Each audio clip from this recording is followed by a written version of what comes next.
సింహాచలంలో చందనోత్సవం రోజు గోడ కూలి 7 భక్తులు మృతి చెందిన ఘటనపై ఆదివారం మధురవాడ 5, 7వ వార్డు టీడీపీ నేతలు మీడియా సమావేశం నిర్వహించారు.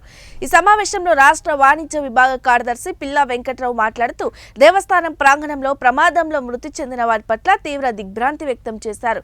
మృతి చెందిన మహేష్, శైలజ దంపతుల కుటుంబ సభ్యులకు ఎక్స్గ్రేషియా 25 లక్షల రూపాయల చెక్కులను స్థానిక శాసనసభ్యులు గంటా శ్రీనివాసరావు ఆదేశాల మేరకు గంటా శ్రీనివాసరావు తనయుడు యువ నాయకుడు Ganta Raviteja, joint collector Mayur Ashok, rural తహసీల్దార్ పాల్ కిరణ్ తదితరులు పాల్గొన్నారు. సాఫ్ట్వేర్ ఉద్యోగులైన భార్యాభర్తలకు ఎన్ని కోట్ల రూపాయలు ఇచ్చినా సరిపోదని, అధికారుల నిర్లక్ష్యం వల్లే ప్రమాదం జరిగిందని అన్నారు. వారి నిర్లక్ష్యం ఖరీదు 7 ప్రాణాలని ఆవేదన వ్యక్తం చేశారు. అధికారుల నిర్లక్ష్యం వల్ల ప్రభుత్వానికి చెడ్డ పేరు వచ్చిందని, ఇప్పటికైనా నిర్లక్ష్యం వహించిన అధికారులపై కఠినమైన చర్యలు తీసుకోవాలని కోరారు. వారిపై చర్యలు తీసుకొని శిక్షించిన నాడే మృతి చెందిన వారి ఆత్మకు శాంతి చేకూరుతుందని అన్నారు. ఈ కార్యక్రమంలో టీడీపీ నాయకులు, కార్యకర్తలు పెద్ద ఎత్తున పాల్గొన్నారు.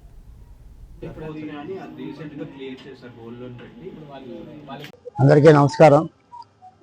మరి మొన్న సింహాచలంలో జరిగిన సంఘటన అంతా కూడా మీకు అందరికీ తెలిసిన విషయమే.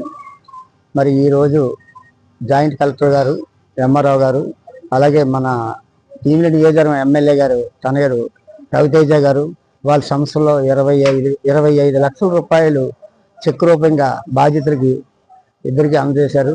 కానీ ఇలాంటి 25 లక్షలు పెద్ద లెక్క కాదు. వాళ్ళకి నిజంగా సాఫ్ట్వేర్ ఇంజనీర్లు వాళ్ళిద్దరూ. వాళ్ళకి ఎన్ని కోట్లు ఇచ్చినా ఆ రుణం తీరదు. కానీ వాళ్ళు ఇద్దరు కూడా ఉన్నట్టయితే వాళ్ళ తల్లిదండ్రులకి ఎంతో అండగా ఉండేది. ఇంకా పోతూ ఒక అక్క చెల్లెల్ని ఆల్రెడీగా పక్క ఊర్లో నగరపాలనలో ఇచ్చి ఉన్నారు. ఆ భర్త కూడా చనిపోయి ఉంటే వాళ్ళు కూడా ఈ సాఫ్ట్వేర్ ఇంజనీర్ ఈ చనిపోయిన కుర్రవాడే పోషిస్తున్నాడు.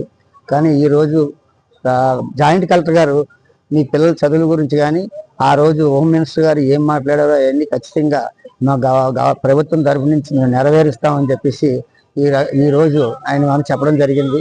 ఇది ఖచ్చితంగా బాధ్యతలు మాత్రం తీరని నోటు. కానీ ఎన్ని కోట్లు ఇచ్చినా సరే మరి వాళ్ళు చనిపోయిన వాళ్ళు తిరిగి రారు.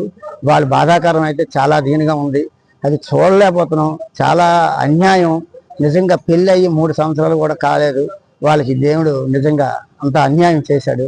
అయితే పోతే మా పిల్లల చదువుల గురించి వాళ్ళు అక్క చెల్లెలు, కొడుకు, కూతురు గురించి ఆ కుర్రవాడు నేను చూసుకుంటాను, నాది బాధ్యత అనే కుర్రవాడు ఈరోజు లేకపోయిన వల్ల చాలా బాధాకరం విషయం.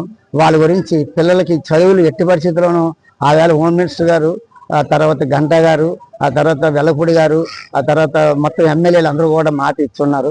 అదే మాట ప్రకారంగా వాళ్ళకి చదువుల గురించి కానీ చంద్రబాబు నాయుడు దగ్గరికి మీ కుటుంబం అందరినీ కూడా తీసుకెళ్ళి నేను అక్కడి నుంచి కంపల్సరీగా మేము కల్పించి మాట్లాడిస్తానని చెప్తున్నారు. అలాగే చనిపోయిన వాళ్ళకి ఒక్కొక్కరికి ప్రభుత్వం తరఫున ప్రభుత్వ ఉద్యోగం ఇస్తామని చెప్పేసి కూడా ఖచ్చితంగా మాట ఇచ్చున్నారు. అదే ఖచ్చితంగా జరగకపోతే మాత్రం నిజంగా వాళ్ళు మొదటి నుంచి కూడా తెలుగుదేశం కుటుంబంతో ఉన్న వాళ్ళు నిజంగా వాళ్ళు మొదటి నుంచి కూడా టీడీపీ అంటే పేక పోసుకుంటారు. వాళ్ళు నిజంగా ఇలా చేయి మీద పోస్తే బ్లడ్ రాదు, ఎర్రగా రాదు, అంత పసుపచ్చగా వచ్చే అలాంటి వాళ్ళకి నిజంగా సింహాచలంలో ఇంతవరకు కూడా సింహాద్రప్పం దగ్గర ఇటువంటిది ఏది కూడా జరగలేదు. ఈ దురదృష్టం కొలది వాళ్ళ ఇల్లు పోవడం, కూల్చడం కోసమే ఇది జరిగింది. అది ఆఫీసుల వల్ల, అది నిర్లక్ష్యం వల్ల జరిగిందని చెప్పేసి కూడా కుటుంబ సభ్యులు కూడా కంపల్సరీగా దాని గురించి కంపల్సరీగా యాక్షన్ తీసుకోకపోతే మాత్రం మాకు మనశ్శాంతి ఉండదు. చాలా ఇబ్బందిగా ఉంది. అది ఎందుకు జరిగింది, దేనికి జరిగింది అని చెప్పేసి మీరు ఎంక్వైరీ చేసి